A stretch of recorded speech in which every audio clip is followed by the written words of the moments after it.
Do we really need to drink 8 glasses of water a day? Well, the fact is, every day we lose a lot of water. We urinate out approximately 1.5 litres. Out of our skin, we lose approximately 0.5 litres.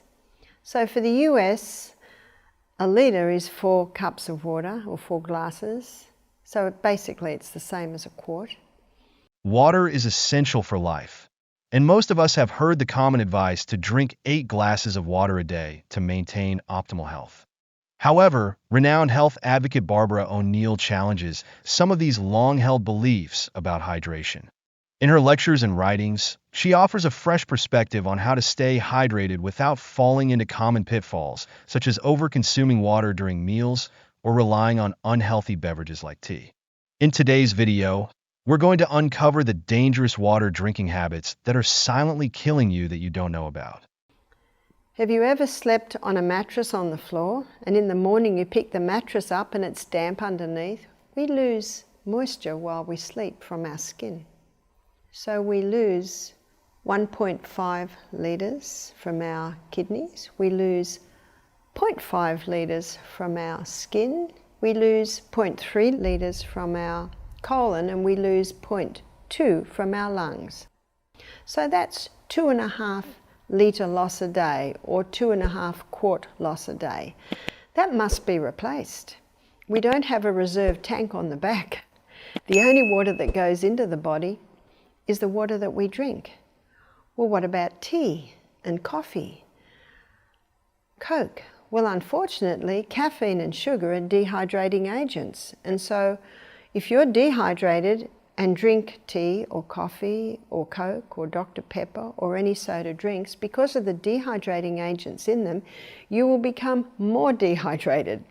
Many people believe that any liquid they consume, whether it's tea, coffee, or soda, contributes to their hydration levels. Barbara O'Neill debunks this misconception. She explains that not all fluids hydrate your body equally. In fact, certain beverages like coffee, tea, and sugary drinks can do more harm than good when it comes to maintaining hydration. Coffee and some tea contain caffeine, a diuretic that increases urination and potentially causes dehydration.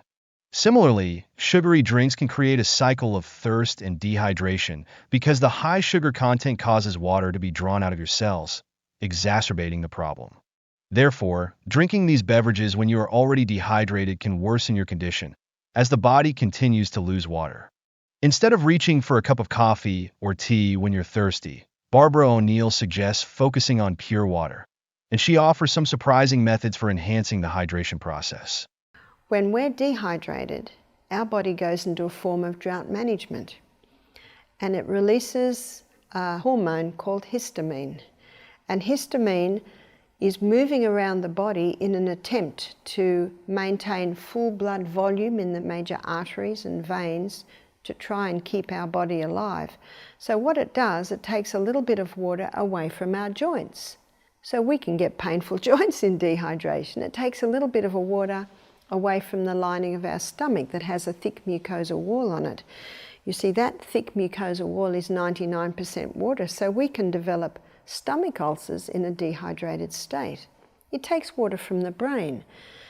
From the neck down, we're 75% water. From the neck up, we're 85% water. When water is taken away from the brain cells shrink, and that hurts. There's your headache.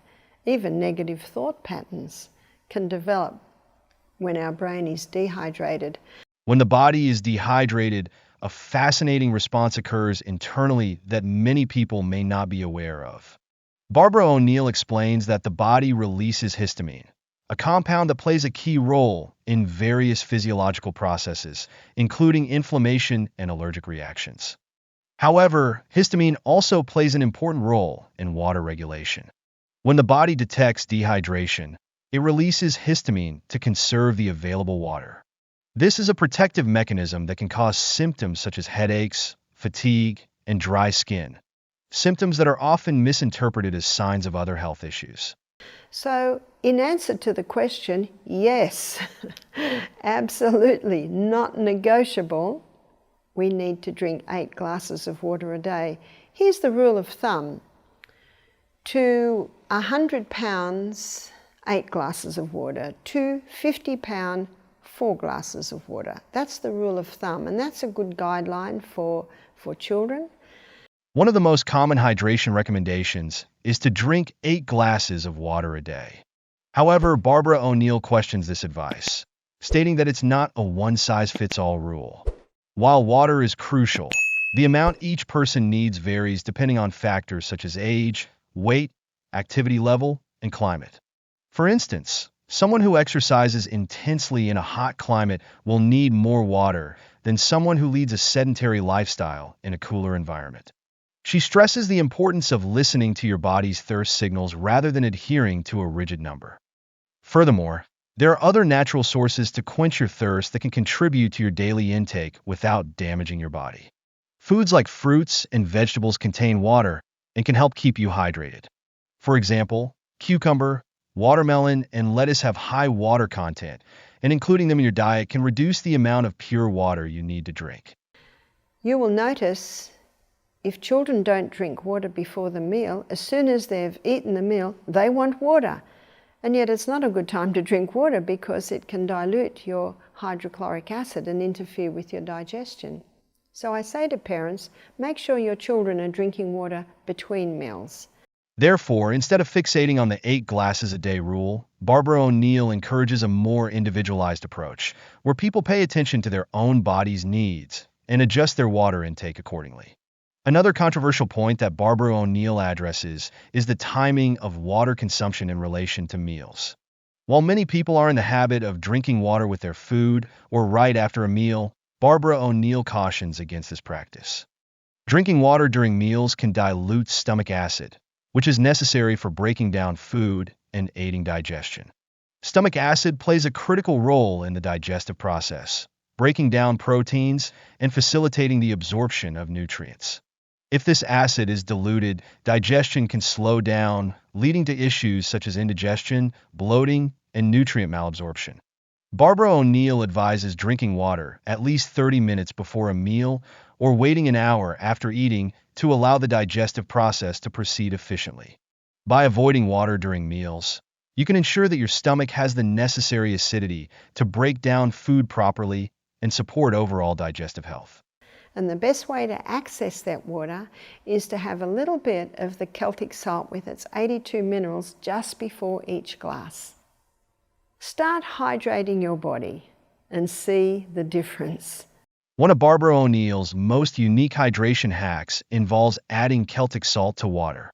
While salt has been vilified in many health circles due to its association with high blood pressure and heart disease, O'Neill makes a distinction between refined table salt and unrefined Celtic salt. Celtic salt is a type of sea salt that contains 82 trace minerals, including magnesium, potassium, and calcium. These minerals are essential for maintaining electrolyte balance in the body, which is crucial for proper hydration. When you sweat or urinate, you lose not only water but also electrolytes, and replenishing these electrolytes is just as important as drinking water itself. Barbara O'Neill explains that adding a pinch of Celtic salt to your water can help your body absorb and retain water more effectively. This is especially beneficial for those who exercise regularly or live in hot climates, where the risk of dehydration is higher. Celtic salt helps the body maintain its electrolyte balance, ensuring that cells stay hydrated and function properly. Additionally, Celtic salt can help regulate blood pressure, support muscle function, and promote better sleep. By adding this simple step to your hydration routine, Barbara O'Neill claims you can make a significant difference in how your body feels and performs. If you enjoyed this content, don't forget to click the like button, hit subscribe, and turn on notifications to stay updated with our latest videos. Thanks for watching, and we'll see you in the next one.